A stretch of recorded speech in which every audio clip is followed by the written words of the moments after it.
got no sway, man. I was trying to give the world back a hug. All right. Well, good morning, everyone. Well, let me get used to these lights. It's great to be back, man. Like I didn't know it was so rare for me to come back on stage, being re-invited back here to Awesomeness Fest. Because it's not often I get to be part of a tribe of sorts to talk about personal growth. I spend most of the year at conferences and in meetings with entrepreneurs. We're always talking about growing businesses. Whether it's talking about raising money or getting the fundraising strategy right, or how do you spend money that you've raised to get more customers, create more traction. We're always talking about business. So I'm excited to be back here to, well, pretty much talk about the same thing.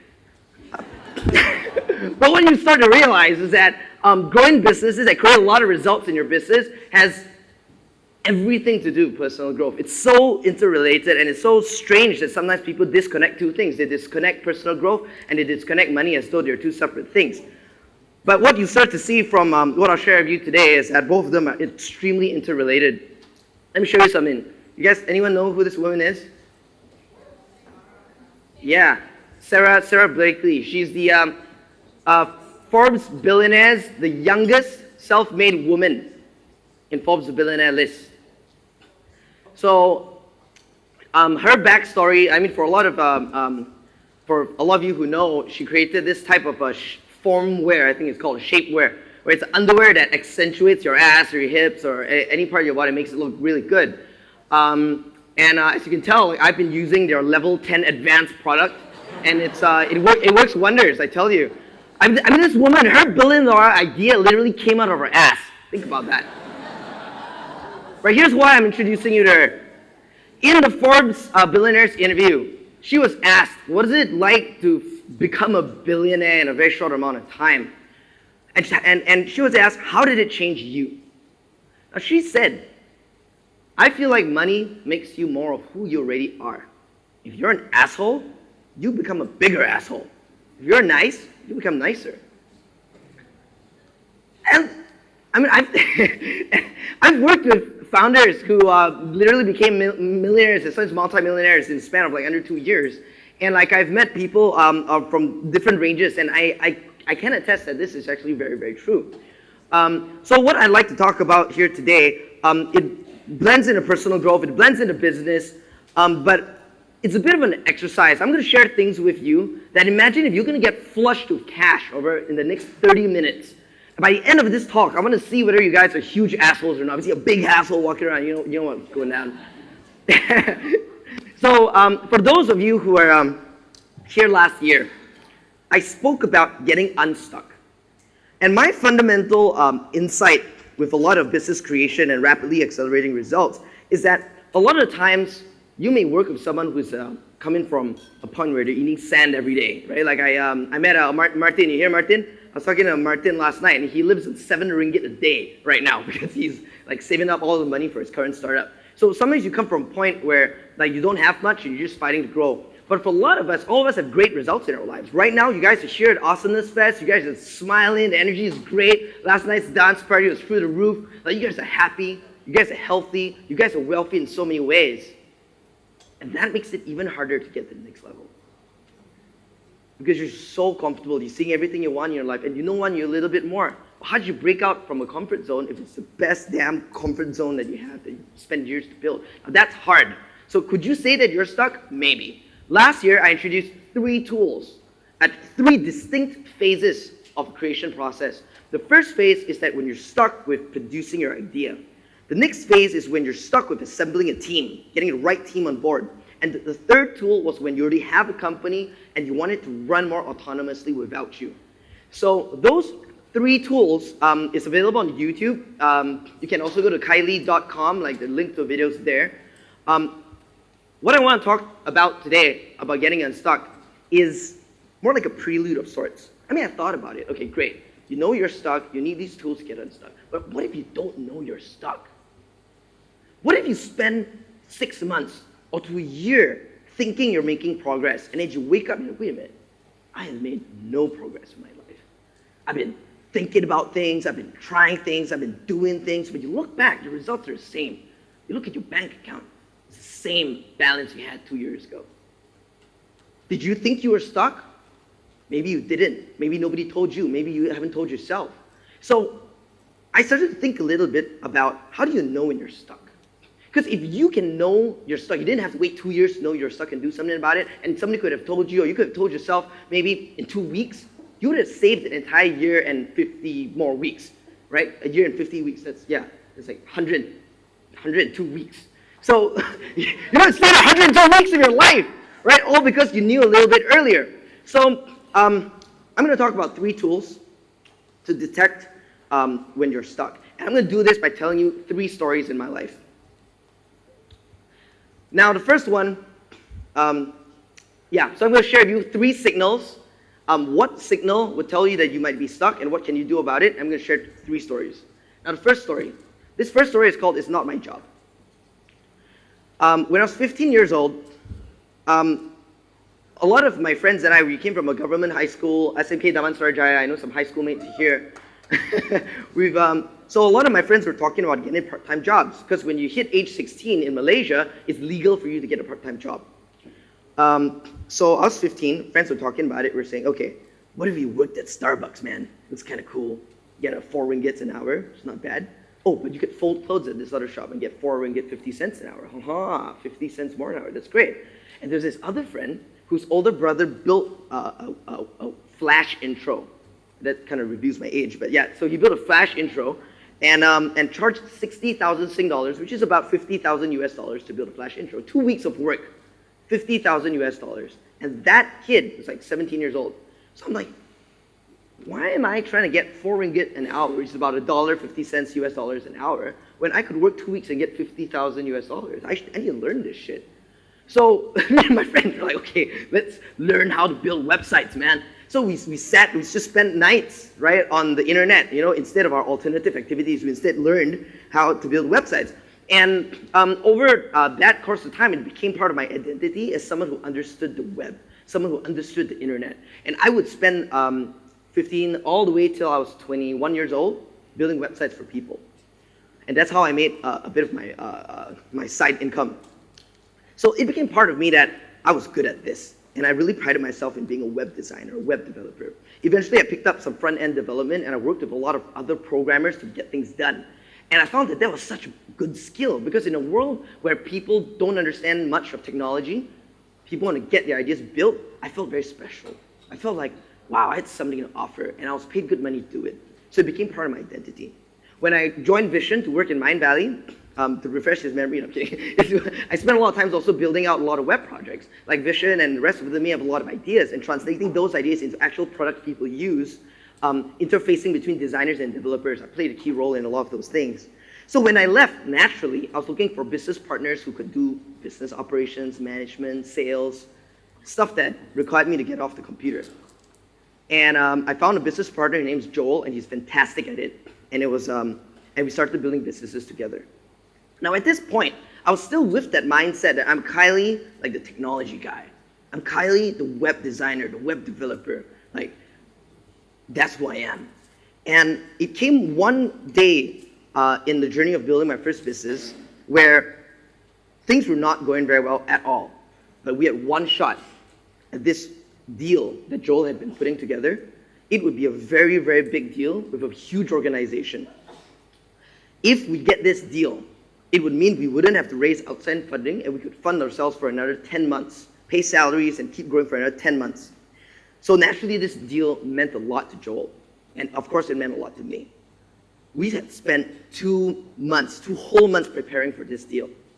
And when push come to when the decision day came, there was this final presentation. Joel, who had been doing all the sales by the time, said, Khailee, they might be asking some tough questions, especially if it gets technical. I'm going to need you to come with me. So I'm like, yeah, but I'm the tech guy, man. I'm not going to go on a sales call. Sales is not my job. Like, you go and sell. That's why I work with you, man. So I can do the web stuff. You do the sales stuff, right?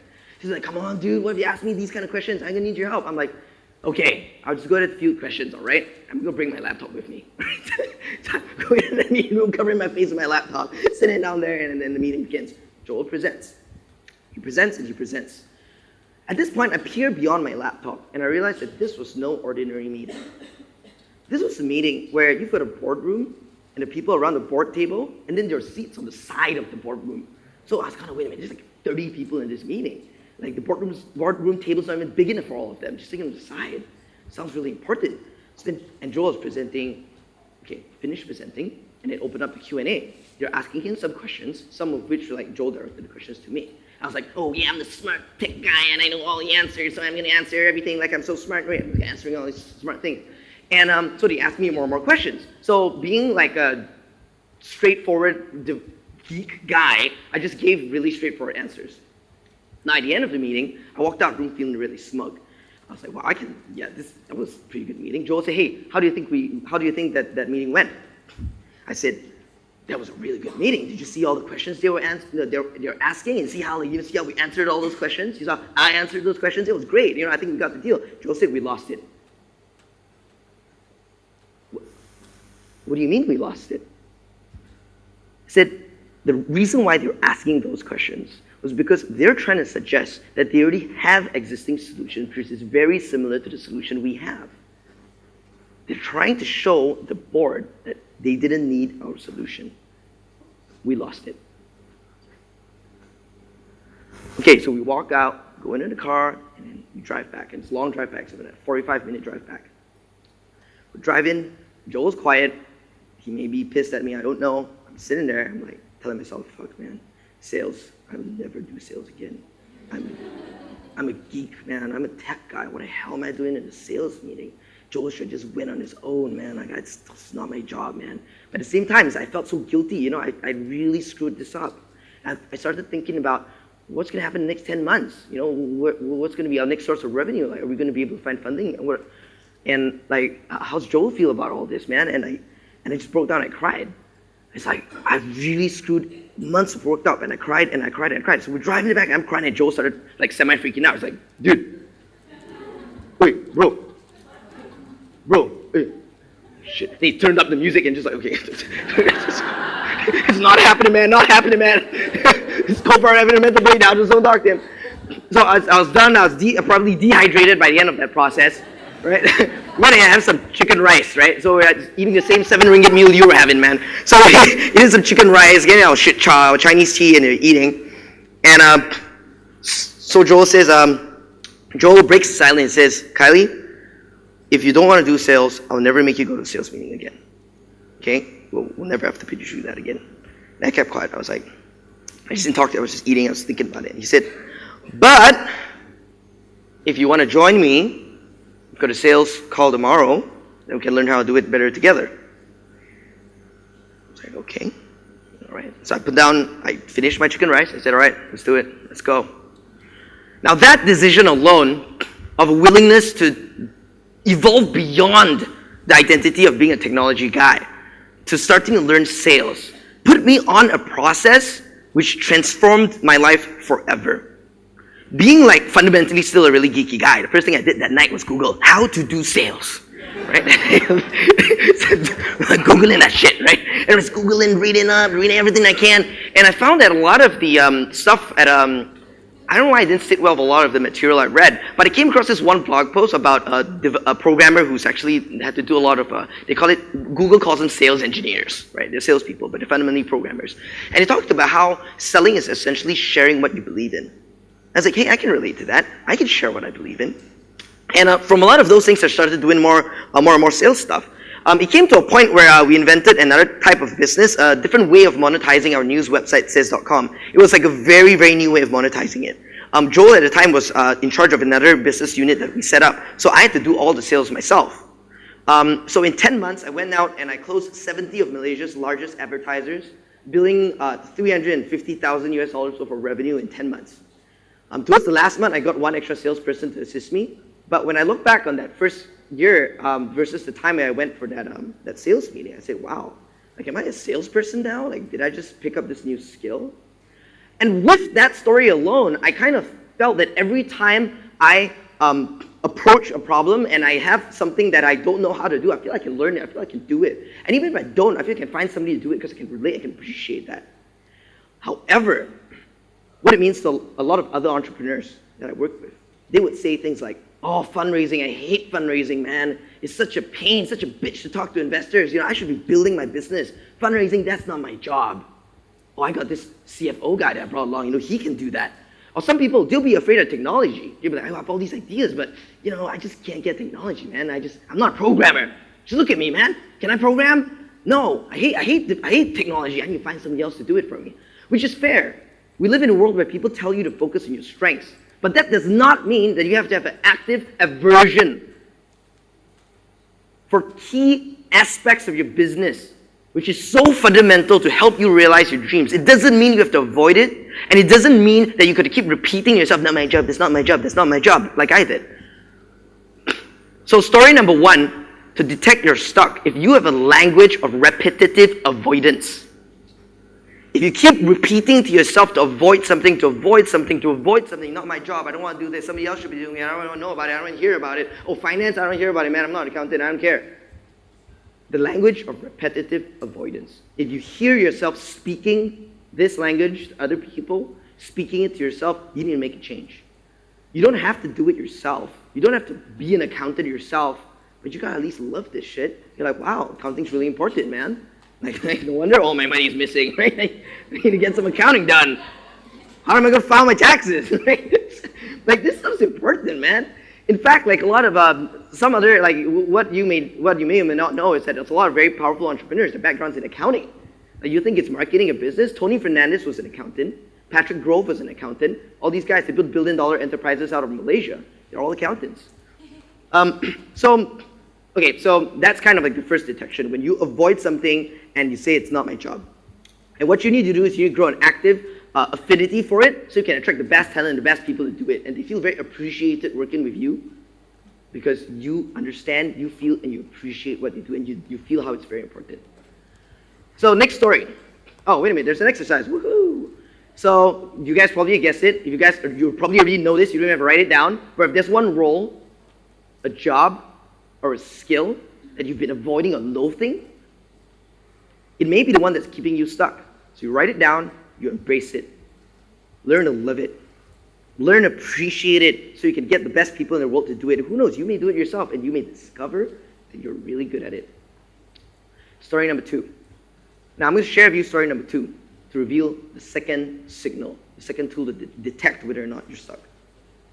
So this story is called, Can You Help Me?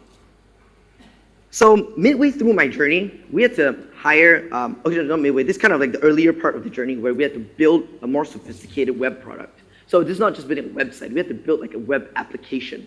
So I'm not an application developer, but I loved application development enough to understand that Ruby on Rails is a great language to get this done. At the time, it was still kind of earlier in its adoption as a programming language, so only the kind of cool kids for geeks, I guess, liked Ruby on Rails. I guess most kids didn't think Ruby on Rails was any cool at all. But if you're a geek, Ruby on Rails is basically a cool thing. So I was like, all right, we're gonna find a Ruby on Rails developer. I went to events in Malaysia to find these programmers. And for those of you in business, you guys know how hard it is to get programmers in general, not even Ruby on Rails. So I go to a lot of these events and try to find developers. I couldn't hire any of them. They're all busy with projects or whatnot. So I organized events to lure more programmers to me so I could make offers and try to hire more of them. What I started to realize was people did a lot of PHP, but nobody did Ruby on Rails. Till I met Kamal. Now, oh Kamal, you're a bona fide Ruby on Rails developer. He's like, yes, I've been building on Ruby on Rails for the past 3 years, back before it was cool. I'm like, whoa, that's really cool. So I got this project, right? So I tried to hire him. And by Kamal, I mean, he's in great demand. He's the only Ruby on Rails developer in Malaysia at the time. Of course, he's in great freaking demand. So he didn't want to do stuff for me. I had to pay top dollar just for him to work 2 weeks with me to build the first version of the product. He built it. It was great. We launched it with a couple of thousand users. It was a great product. And then I went back to Kamal, I need to change this feature. I think we kind of need the sign-up process to be more like that. He's like, sorry, busy. You're on your own now. I was like, what? You just can't leave me with this Ruby on Rails application and not help me? Come on, dude. So I went back to my events. I went back talking to people. I went back trying to hire people. But everybody did PHP. I'm standing there for 3 months with a product that can't evolve. And I was on the edge of learning Ruby on Rails myself. But that was when I kind of decided that maybe I need to switch the conversation up a little bit. Let me talk to Kamal and see what else is going on. I said, Kamal, you said there are no other Ruby on Rails developers in Malaysia. He said, that's right. I'm like, so why not you tell me if anyone is learning Ruby on Rails right now, actively learning it. So Kamal said, there's this one guy. His name's Aizat. Go talk to Aizat. I hunt Aizat down. I'm like, Aizat, I heard you're learning Ruby on Rails. I know you're probably half-baked, probably half-assed, but I will pay you to build my app. He's like, yeah, but I'm kind of busy. I've got all these jobs, these projects. You know what I mean? You don't even offering me that much money. I don't think I want to do it. And I was courting Aizat. I kind of became his friend, invited him to parties. You know what I mean? I did everything, man. I just never a developer. Give it to me. Months, okay? Months of pain just to get a developer. In the end, Aizat just flat out rejected me. He said, Khailee, I just can't build it for you yet. I'm still learning Ruby on Rails, and I want to do my thing. I was like, okay. I'm going to pay you to learn Ruby on Rails. I'm going to pay you to just sit down and learn it on your own. And here's a PHP developer I met whose name is Arzumi. He wants to learn Ruby on Rails. I'm going to pay you to learn with him. You're going to learn together in this little classroom, and you just don't build anything for me. I'm going to pay you just learn it. Just have one shot. Go and learn it. And while I'm going to learn it, I also have this app which you can learn on. And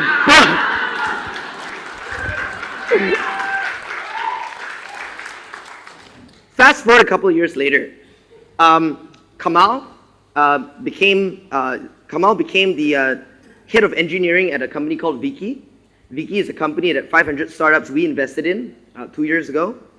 Viki is one of Southeast Asia's success stories as far as startup exit is concerned. They built a Korean entertainment translation kind of platform, kind of like a Hulu, but with a lot of K-pop stuff, translated into 80 languages. They were sold to Rakuten a couple of months ago for $200 million US. Right? So Kamal became the lead engineer. Aizat, he went on to build a lot of interesting things. Most notably is an app you guys might know. It's called Facebook. So he was in the growth and engagement team, building a lot of the friend requests and friend finders, just a very senior engineer in Facebook. Arzumi went on to become the CTO for most of my companies, helping me build GroupSmart, Sales.com, and a lot of other apps. Arzumi trained an intern called Edmund. Edmund became the CTO of another company called iMoney, which I invested in, which is one of the top performing companies in my portfolio. And the trickle-down effect from just the one decision to invest in a few people's learning created a generation of technologists that lay the foundation for Malaysia's success.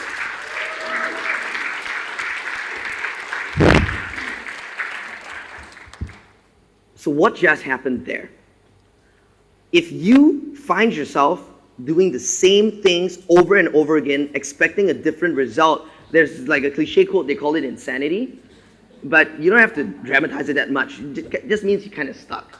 It's like you're playing Street Fighter and all the keys are broken, there's only light punch. You're trying to, like the big boss is like kicking your ass. You're like, come on, don't kill me, please, right? You gotta try different moves, man.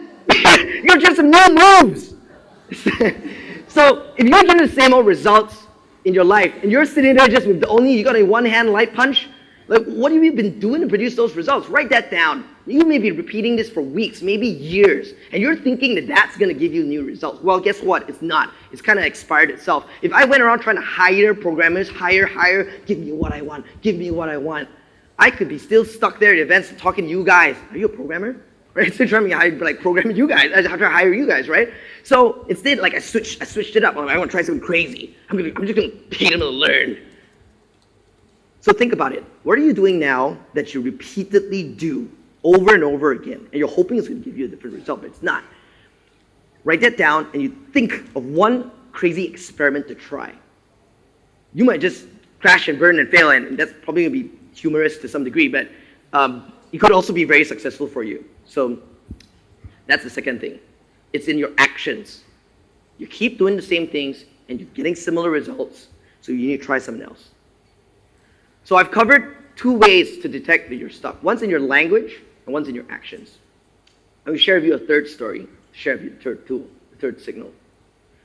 This story is called Our Vision Is. So, in the earlier part of my business, I found that the vision for my company kept changing every 2 weeks.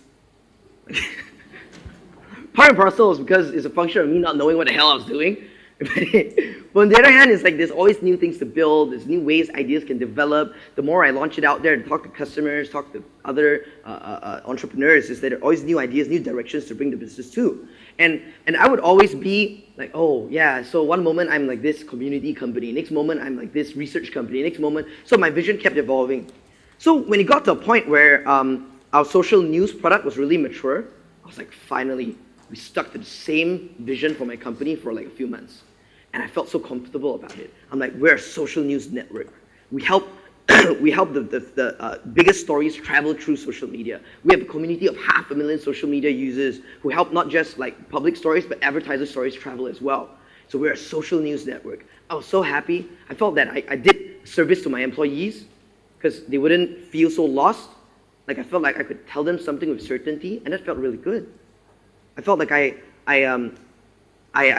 got to a point where this vision is finally getting real. I didn't have to change it around so much. And so I stuck to it. I stuck to my goals. I stuck to my vision. There's this thing in my mind of what my company is. I stuck to it.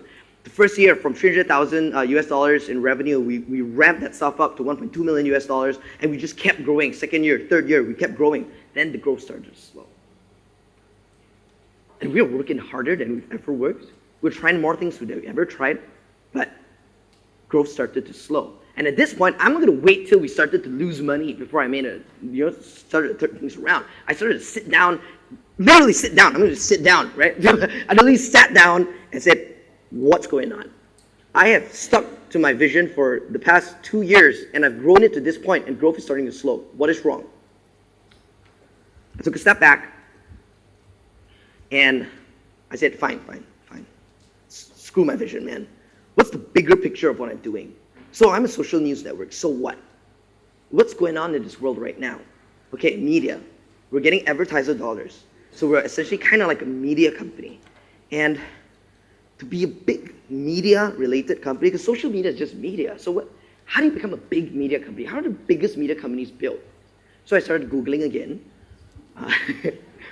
I discovered that there was, every 10 years, the media industry goes through a period of consolidation. So it started in the US in the 60s, where Time Warner started grouping up a lot of media companies into a larger group. News Corp did the same, Viacom. Closer to home in Asia, the Star Group started doing it. In Singapore, SPH was doing it. Every 10 years, you just group the media companies together to become larger. I thought, oh, so the way to become a huge media conglomerate is by grouping a lot of smaller guys together. I didn't think about that. But I'm a social news network. What have I got to do with grouping companies together? Unless I'm not a social news network, unless I'm a media giant, unless I'm a new media giant, unless I'm a revolutionary media company. Okay, that's an idea. Wow, I've got to change my vision again. Okay, for once I have a vision, and now I've got to change it again. Okay, great. So if I were to pursue this new vision of being the largest consolidated digital media company in all of Southeast Asia, how am I going to do that? So that idea set me on a path. I talked to Patrick Grove, one of the, Vishen and I, one of our close friends as well. He's built a portfolio of $1.5 billion US dollars worth of 3 companies in 6 years. And he does it because he's an accountant, but he's also good at, he is an accountant actually, but he's really good at consolidating businesses together. He's really good at grouping businesses together. So I went to Patrick and said, hey Patrick, let's do this. A year later, we've grouped together a lot of smaller media companies. And I'm proud to say in Malaysia, in our country, we're in the top 5 largest websites with the largest reach, according to Comscore. The only 3 sites that's larger than our group is Google, Facebook, and Yahoo. And Yahoo, I would say, not for long.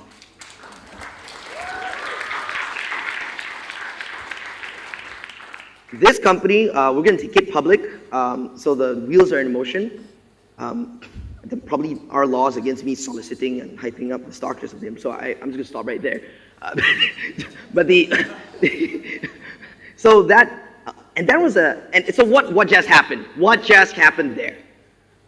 What just happened was, a lot of times when we're so fixated on our vision of our company, that same fixation and the vision can also be what's getting us stuck. Visions, just like humans, just like life, they're evolving things.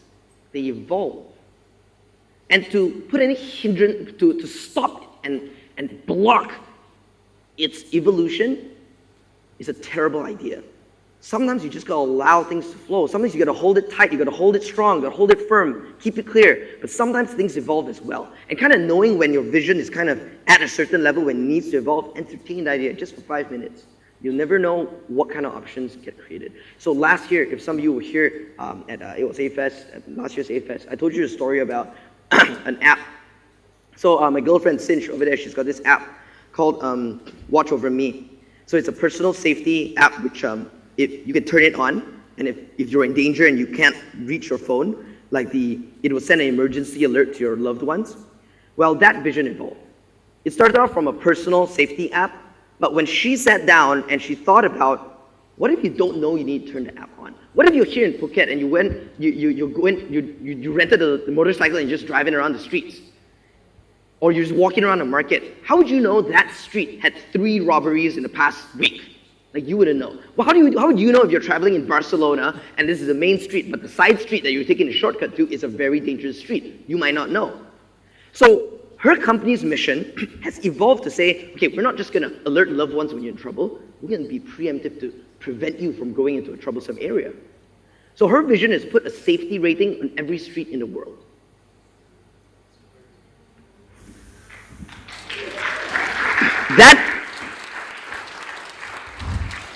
The evolution from a safety app to something which gives you a safety rating at every street, one day we'll be able to walk the world where we get alerted if it's a dangerous street and we can turn on, watch over me and say, okay, protect me for 10 minutes. And if anything happens, then the phone's going to automatically send an alert out so people come and get you. So that's an example, again, of a vision evolving. And you can see a lot of ways companies evolve beyond their mission. Look at Google. What was the search engine? Look at it now. They're like self-driving cars and all that stuff. You look at I know maybe Coca-Cola is not a popular example, but it's like it was a drink, right? But now they're like a beverage company. They've got mineral water, they've got other kind of alternative non-sugary drinks as well. Like a lot of companies, it's just in the nature of visions to evolve. So if you are sitting there right now and you have a vision in your mind, now imagine if it's fully fulfilled. When that vision is fully fulfilled, what if it was a small piece of a bigger picture? So how can you be part of that bigger picture? If you can write that down and just give it 5 minutes to think about it. My argument is that you're going to have this influx of ideas, of ways that your vision can grow. Especially if you've stuck with a certain vision for a couple of years, you might want to do this exercise once a year maybe, just to see how big that goes. So, I've covered 3 stories. I've covered 3 signals to detect that you're stuck. The first one was language. When you keep repeating the language of avoidance, it's not my job, oh, I hate that, oh, I don't want that. Language. The second one is your actions, where you repeatedly do a lot of the same things all the time. It just becomes habit. You don't even notice it, but you're getting the similar results from it. The third one is that it's in your ambition. You fixate so much on your dream that that dream holds you back, and it stops growing. When you look at these 3 things, they're not overly complex ideas. These are just dimensions of reality. We're looking at your thoughts, your words, and your actions. 3 simple ways that you can detect whether or not you're stuck. And with this, I'd like to say that if in this room, hundreds of people in this room, if you guys just unstuck yourself 50% faster than you otherwise would, multiply that by the hundreds of you in this crowd and the missions you're on, what we do today to unstuck ourselves is going to change this world forever, and that's not an understatement. Now over to you, your move. Thank you very much.